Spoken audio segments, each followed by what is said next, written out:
So just for anyone that's coming in on this conversation, Yeah. this is number 4 that we've Yes. had. We've looked at your early life in Romania. We've looked a little bit about what makes you tick as an individual. Yeah. We've looked at the fitness side of your business and how you work with clients to get them fit and help them. And now we're moving on to the second string to your bow, as it were, which is the well-being side of your work Yeah. with your clients. And it's an area that I have to say fascinates me. And I just think it's a for me, I think it's very unique with the work that you're doing as well as fitness. So just wondering, sort of, just so we could get the ball rolling a little bit, I was just wondering if you could tell me how you got into the well-being side of things. Mm. How did that happen? The well-being side of things, and I can define what well-being means, at least to me. Mm. It's the overall state where our mind and the body collaborates harmoniously, in the sense of you are at ease with life. Even though challenges are coming your way, you do have a form of resilience. You have ways to cope with it, and in the same time, tackle those challenges. Just don't chuck them there, scoop them under the carpet, and move on with your life, right? Okay. Well-being, it also leaks into health, right? You don't get sick often. Your body is not sick overall. You might not get into being overweight, or you might suffer some other conditions that is linked to body dysmorphia and everything like that. So to me, it's a state of collaboration between the mind and the body. Okay. You just mentioned body dysmorphia. What do you mean by that? I think I've heard of that before, but what do you mean by that? It's Briefly, because it sounds very complicated. So it's the state where you are not pleased with the way you look. Okay. You look at the body and you think you are somehow distorted. You have a distorted version of what it is, rather than what it should be versus than what it is. For example, people that they have bulimia or body dysmorphia can lead to the fact that you train at the gym and you still see yourself as being tiny, no matter how much you're working out. Okay. You can be very big, but you see yourself tiny. Right. Okay. That's linked into well-being. As you think in your mind that you're still tiny, the programs have not changed, even though your body has grown. Okay. So you're saying that as a 65-year-old, and I look at myself in the mirror and I'm thinking, oh, you're fat. Actually, probably for compared to most 65-year-olds, I'm not that bad. Yes, exactly. Okay. All right. Okay. I wish that was the case. Okay, lovely. Okay, so there's this clear link then between the wellness side of things, which is the mental things, and the fitness side of things as well. So what have you studied in order to get you to this point where you can help people with their well-being? First thing that I studied after the fitness side of things is understanding anatomy and biology. Fitness came first, did it? And then you sort of got into the wellness side of things? Or? I think it was the other way around. I grew up in countryside, right? Yes. So by observing and participating in activities that they were damaging to the body, then I understood that something has to do with our minds, with our programming that gets us there, right? I saw people dying in the ditch, or degrading their body through the day-to-day activities, or drinking or not eating, and so on, right? So this well-being was first that was activated, and then the fitness. I didn't have any gym there, and we didn't even know by working out at the farm that actually we're working out. We are mostly running on those programs in order to look after the farm. So I think that was first, but I was not aware of it. I was mostly unconscious, more a way of preserving myself and dear ones. But dear ones do not listen to me, so what do I know? I'm a kid. Yeah. So I saved myself by being mindful of the food that I'm having and the decision that I'm making that will impact my body. And I think those were starting from here. And then as I grew up and as I was studying and I will acquire information, then applying and so on, that led to me being more interested in what's going on in our minds that sickens the body. Right. Okay. Right. And if that's the case, which it is the case, then what are we going to do about it? So I start working out. Okay. So by working out, I also change the programming in my mind. Right. I ensure that I am creating a system where my body is protected, but in the same time, it toughens me so I can defend the brain. the brain and the mind, right? Okay. There's Okay. two different things. Okay. So, so back to, I guess I slipped in a little question there about, well, what came first, wellness or fitness. So, what have you studied then, or what have you studied around wellness that's sort of got to you to where you are now? Oh, okay, okay. So, first thing first, you started with the school in neuroscience. If I already knew anatomy and biology, I wanted to know what's going on up here, as I call it in the attic. So I want to know what's going on out there. Yeah. And then I understood how the connections are made and what's going on and where to store the information, how the perception affects people's lives, and so on. That was one thing. Then I studied neuroprogramming linguistics that had to do a lot with our behavior and what we store up here, then the outcome would be our behavior. Then I studied the things that they had to do with limiting beliefs and convictions. I also finished, apart from the neuroscience school that I finished, I also studied with a neuromindfulness institute that basically got me, uh, it, it taught me how to connect more the body with the brain, how to educate the body, how to cleanse the body from, for example, stress, the trauma the word that we're using nowadays. Um, then I studied and I finished a coaching school that also is based on universal laws that has to do with a lot of perceptions, patterns, behaviors. They're all linked to the quality of life that we have. At the end of the day, life, it's what we make of it. Therefore, I was interested to see what makes us tick, what we think and we do the way we do things. Right. So these are the main things that I've studied. I'm still studying and researching now the elements that links body and mind. Yeah. For example, self-esteem, self-confidence, self-image, self-worth. These are the elements that now I use and I apply them with the clients that I work. That's both in fitness and both in private coaching or therapy. Okay. Good. Because I guess this thing about self-limiting beliefs that Yes. we all have them, don't we? We all Yes. carry them around like monkeys sitting on our shoulders. But I guess if you've got someone that's you're in quite a unique position in a way, because you've got someone that comes to you with self-limiting beliefs around how they look or their fitness or whatever, and you can then work with them in the gym, and actually they can get rid of those self-limiting beliefs very in concentrated work with you, but they can get rid of them, can't they? And they can see the improvements. So it must make some people must take some enormous strides working through those sort of things with you. Yes. What I like about that is either you go and work with someone to understand what are your mental blocks. That's one, and see why the things happen the way they happen and find a way to transform them. Or you can go at the gym, and even if you go at the gym, which you not necessarily work on your mind, you will still work on your mind as a consequence of training the body. Yeah. Because the way you behave and what you build with your body or in your body, it's a response of what you have stored in your mind anyway. So the body is basically a mirror to what your mind contains. Good. Good. Okay. Thank you. Thank you. So what are your sort of your qualifications at the moment? Have you got any formal qualifications? From the neuroscience school, I'm allowed to have neuromindfulness sessions with people that I can get them through understanding why the body behaves the way it behaves, where are the tensions in the body, why, for example, the pain is stored in certain body parts.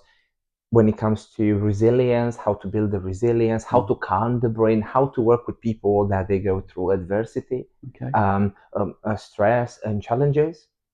From the coaching school, there I'm getting the coaching degree or diploma, whatever it's called.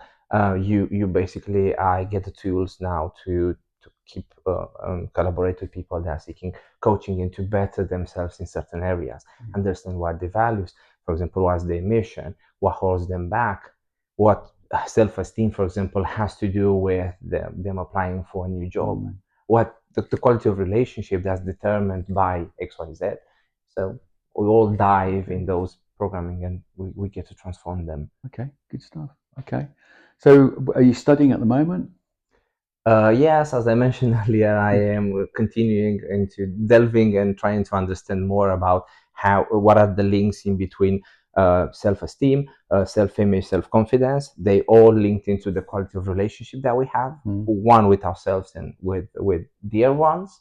How is that linked to the progress, the results we have in fitness, which I'm trying to deliver that to my clients, or the people that literally they want to develop their personal life or professional life in ways maybe I did not think of. Okay. So therefore, I'm applying that. Good.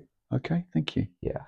So I think we've probably already touched on this, but are there any more links between fitness and well-being that you think are worth mentioning now? I could use the case for today's client, Yeah. right? She came to me. We've been collaborating for the past 4 years, and that was both in fitness and in mental fitness as well. So it was not just physical, right? And we had the sessions, the counseling sessions. So what we've done there, and she just told me today, it was that I went to school and I realized that they were saying things that I already know because I've been working with you. Right. So we took one element from fitness and getting her to a program. Then I added some of the well-being bits in there. And then all this now allows this person to go and study further. So what are the links in between fitness and well-being? It made this person more resilient. Right. It made this person trust themselves more in order to pursue, even though they have a job and a career, now they're pursuing other avenues, which before they did not think of. Good. But now that they toughened themselves in a way that they can withstand the challenge, they went head forward and they've done it. Good. So I was surprised as well to find out that they just enrolled and they started this week. Yes. Good. So. Oh, excellent. Oh, that's good then. So do you think your clients choose you because you can support their fitness, or do they choose you because you can support their well-being? What do you think floats their boat, do you think? Well, I do have concrete clients that they pick me for fitness. Yeah. They perceive that's the area that they want to better themselves. And I do have people that they come to me and they solely work for their mental fitness. They want to understand themselves more and what's going on with them. They get to know themselves more and how they can suffer less, because that's mostly that's the case. Mostly in any form, we go back to how do I suffer less and I enjoy more. So there are cases that I work with people and we start with fitness. That's introductory. And then we slowly add the mental fitness as well, incorporated. So I'm kind of trying to, even though they pick one or the other, I am working towards balancing it and showing them that working one will develop the other, and the other way around. But they have to be trained together in order to better the relationship between mental health and physical health. Right. Right. Okay. So clearly the physical side of things, the fitness side of things goes on in the gym, and that I get that entirely, because you'll be a personal trainer with them and you'll be working out fitness programs for them and supervising them as they're doing that. Yes, are you? Yeah. So how do you work with people on the well-being side of things? Is it something that happens coincidentally as you're working with them in the gym, or do you actually have standalone sessions where you sit down and talk things through? Sometimes our fitness sessions, they turn into a bit of mental fitness, especially if someone they come to me and they might have a rough morning and something has happened in their life. I could see that how that challenge takes a toll onto their awareness or their joy at that present time. So we dive a little bit into that. But the sessions that I am having with them, I'm trying to keep them separated. So we try to keep the fitness for the workout, train the body, right? And then we try to have separate sessions where we bring the person to the present. We work with episodic memory, and we ensure that we try to look in every corner of that perception and try to balance it. Right. So, for example, we can take a limiting belief that I'm not good enough, and we dive into that, and we see exactly what's the cause of it. Cool. Okay. So that's like a completely separate session and away from the gym work. Yes. Yeah. In the gym, that's not the space necessary to have the mental talk. There is distractions. There is noise in the background. So there could be other elements that can distract Mm. or with the report that we try Mm. to build. Mm. So My experience of you is you're quite perceptive, and you sort of like, I would guess if someone walks into the gym and they're looking a little bit down, you'd pick up on that quite quickly, yes, and so you would probably, as you're working with them, you'd be speaking to them about that as well, would you, and just yes. saying, come on, what's going on? By the time I am Yeah, introducing them to their workout yeah, of the day, yeah, we already covered a little bit. yes. Okay, Yes. So I'm trying to bring the best of both worlds. good. And I was just about to ask you, how do you work with your clients on well-being? I guess we've just started really sort of answered that question. So separate sessions, and do you decide with them uh, how many sessions they'll need, or do you just sort of go on however many you think they need as you go through? So I'm not phrasing that question very well. Do you just say, okay, fine, we'll do a block of 5 sessions with you or something, or do you just do them on that ad hoc basis? Okay. Um, it really depends. I have people that they already know what they want, so they come to me and they say, "I want in this session, I want to get a session with you for us to clarify what is that is challenging me. I can't see it. Mm. I have a mental block. I don't know what's the challenge here. I want you to tell me how I'm gonna help me understand it, help me make sense of it. Mm. See what you see. I'm on your expertise in order to decode this. So once I decoded it, then of course they will go home with some homework. Most Yeah, of them do. yeah, So you get a homework at the end of the session, and then you already know what to work. Then when that homework is done, you can come back. If they get stuck, they can return, yeah, and then we can work together on that. yeah, That's one way we can work. Or sometimes we have a diagnosis sessions. yeah. We session. We have one, and then we understand. I get them to a mind map. So Mm-hmm. I look and see exactly what I take them through different areas of life. So tell me more about the relationship. Tell me more about your financial lifestyle. Tell me more about your vocation, or tell me about your family. And Mm. then the way they talk and what they say through quality questions, of course, Mm. then I extract what I need, and then I know exactly how to plan their sessions. Mm. Okay, good. So Okay, I'm getting some data from them, and then I ensure and I create a plan. okay. So what are the challenges that come your way? Most often, they have to do with self-image, the way that I look, or the the mostly it's the way that I look. It's wrong. It's unpleasant. I don't like the way I'm looking. Right. It has to do with either I hate my body, Mm-hmm. right, or there is a more internal one. I'm not good enough. It feels like no matter what I'm doing, I'm not good enough. Mm-hmm. So people end up leaving me. With the relationship that I have, they are superficial. I can't trust any more people because in the end they end up leaving me. So these are the most too common. I'm not good enough, and I think the way I look, it's not appealing. Okay. So Right. the I don't look good enough is something that will be worked on I'm maybe not in good the. enough, and I don't look good enough. Yeah. Okay, I'm not good enough and I don't look good enough. So the don't look good enough is probably something that can be worked on in the gym to a certain extent. Yes. Not good enough is something that's that where the well-being side of wellness side of things comes into it. Both can be worked in both fitness and Okay. because for example I had someone and I was mentioning, hey, based on the way you look and what I've seen, I think you'll be able to perform this exercise. No, I'm telling you I can't. Right. Mm. And I said, I think I have more trust in you than you have in yourself. Mm. Right. So they performed the exercise and they could do it, Mm-hmm. and they were surprised that they could do it. It was just a self-belief talk that they can't do it. They told themselves that story a million times that they started to believe it. So I had to have patience with them, Mm. guide them, and I said, come on. I said, do it. Let me just see you. If you think that's the case, let me see you. And they performed it, and that was not the case. Right. Right. Okay. So that was one of when I'm not good enough. And when it comes to the other one, we can work that as well in sessions, in Yeah. coaching sessions, because it stems from somewhere.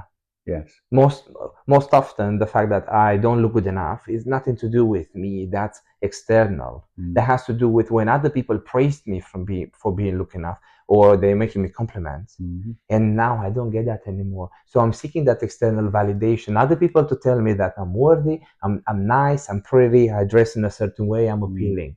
And Mm-hmm. if I perceive that doesn't come my way now at the level that in the time you used to, or I'm comparing myself to a standard, for example, Mm-hmm. or in the time back in the time I used to be, I don't know, um, people used to be courteous, Mm. or people used to give me compliments, or people used to take me out, invite me, or Mm. used to talk to me. Now they don't do that anymore. They don't find me appealing. Then I can draw the conclusion that the way I'm looking is not good enough. Right. Therefore, I don't like the way I look. Okay. Because if other people don't like me, then what's the point? So I suppose someone that says to you, "I don't feel good enough," there could be some fairly deep-seated issues there, shall we call them, that need to be unpacked to get to the bottom of that. Is that Yes. yeah? One of the most common cases where people don't feel good enough is because they think that their action should give them X results.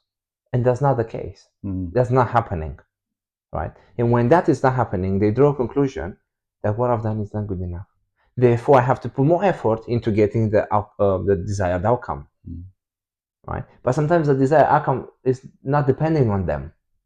They can only put the action out there, but it doesn't mean it will happen. And because it's not happening, they draw the conclusion, you see, I fucked it up. It did not happen the way I meant to. Or I did not get the desired outcome. So if I did not get what I wanted, I'm drawing a conclusion that I'm not good enough. I'm not doing something right. Right. Right. So that's one of the things that I work with people. Okay. Right. But it takes time to get there. Again, sometimes even though you present the truth to them, it might not be accepted. Because I'm just going to come to that point was because do you get some people that expect things to be solved just like that? I mean, we touched on that when we were talking about the physical side of things. Getting in, working with people in the gym. Do you get people that expect you to do the well-being side of things quickly as well? Yeah. For example, someone at the gym, right? They torture the body for 30 years. They put all sorts of crap into the body, the food they eat, the lifestyle they lived, and everything. And then they expect their life to change or their body to change within 2 months. But they've done that for 30 years. So you can notice the delusion there, the level of uh, what's it called? Oh, I'm constantly forgetting it. I need to cut this from the video, by the way. Oh my god, I have a lapsus right now. There you go. Okay. The moment when if the coach forgets instant gratification. Instant gratification. Yeah, the level Okay, of yes. instant gratification, Yes, right? yeah. You go to the gym for The here and now. you ignore the body for 30 years, Yes. and you go to the gym and you expect in 2 years to be sorted, or even in 2 months or 2 years. It's same with the brain, right? Yeah. You walk on the same neural pathways, you enforce them. They're so difficult now to change, and you expect that to happen overnight. Yeah. That's one Yeah. one of the things as well. Yeah, because that was the point I was sort of getting to. Really, is that the people come to you and they say, "Oh, I'm not good enough." There could be any number of years of built up resentments, letdowns, angers, Exactly. broken relationship, whatever it is, that will need to be unpacked. So it could be could it be for some people quite challenging? Yes, and I think the well-being is something you do for life. You don't Yes. just do it now and you're fine, and then you give up because hello, if you're fine. No, that's something you do 24/7 every single day, bit by bit, because your life is not going to change. We're constantly going to have new patterns. We're going to have new beliefs. We're going to have new limiting ideas and self-talk and so on and so on. That's not going to stop. We just have to go with it. We learn, we relearn as we continue in life. We don't stop. Good. So what? Okay, those are the challenges. Then what are the successes? What Okay, successes have you had? the one that's the first that springs to mind, of course, of course, not myself. I'm already here, so I could say I'm a successful case. I did work with a young lady that had over 15 suicide attempts. Mm. And we started to work almost 4 years ago. Mm. And this person, they also were running a program of I'm not good enough and I don't look good enough. Mm. Therefore, I'm not wanted. Mm. Hence the suicide. What's the point of living? And the people that I expect them to like me and to validate me as being good enough, they don't want me. Therefore, something must be fundamentally wrong with me. So I better kill myself. So that's one of the cases. Now the attempts stopped. That's not the case. Now this person is studying, has changed the way they see the world, has grown, moved on their own. Mm-hmm. So we're still in contact. So we still have sessions regularly. Yeah. When we're working on some of the challenges.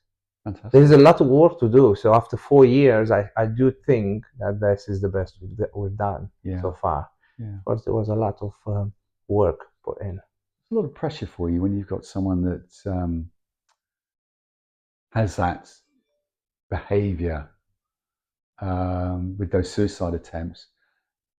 A lot of pressure on you to sort of help her, and because, well, I guess, to be perfectly blunt, the last thing you would want is for another suicide attempt while she's working with you. Yes, I know. Yeah. I've been collaborating with authorities, so I had to give a letter to a police officer in order to state that this person is working on their well-being. Yeah. At the workplace, I wrote a letter as well that has to do with confirming that this person is working on their well-being, as it was being questioned at work.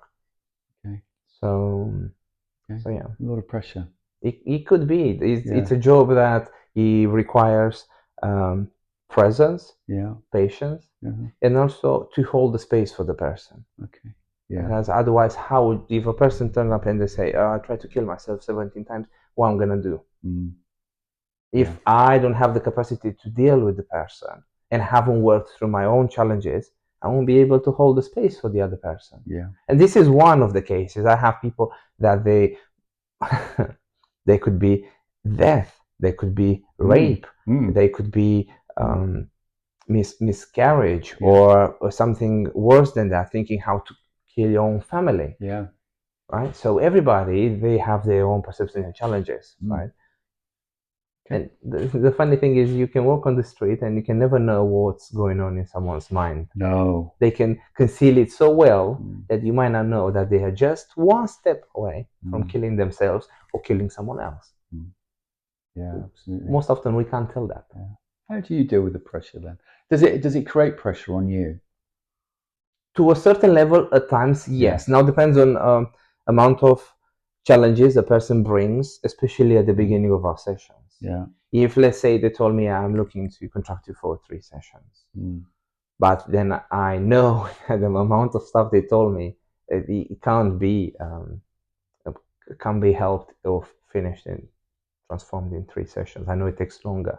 At times I do put pressure on myself into delivering a result. I don't guarantee people's results. I'm working with someone, and based on their level of openness and how much they can take on, then we take it from there. Because I guess you have to allow them to set the pace. It's how much they want to talk about, and yes, it's now up how much to they me. want to reflect on what's exactly. Yeah. But we do have a regularity, because once you start something to work on, you don't want to lose that. You don't want to lose the momentum. So it can be required a week or two. They do their homework, they clear their brain, they let it sink in, and then let's go again. Yes. Good. Okay. So do you have a preference? Do you prefer the physical exercise, or do you prefer the well-being side of things? What's your favorite? Do you have a favorite? I can start seeing having a favorite. Okay. I can feel myself drawn more into creating other ways on which I'm helping people in well-being. It's great training people at the gym, but most often there's not enough for someone to transform their life into better their lifestyle. Being at ease with their body, that also require working on the well-being. So I can see myself slowly investing more into programs or facilitating in other or some of my colleagues' programs, the well-being part. Okay.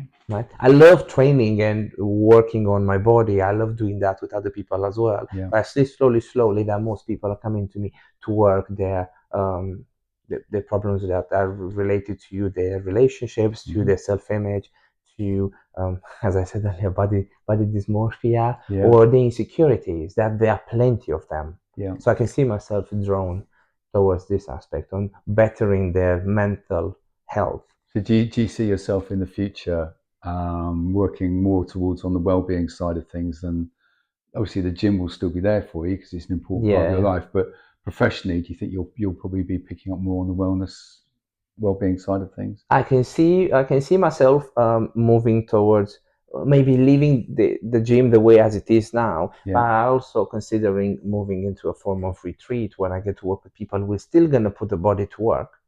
It's just that it's not gonna be in exactly this form. Right.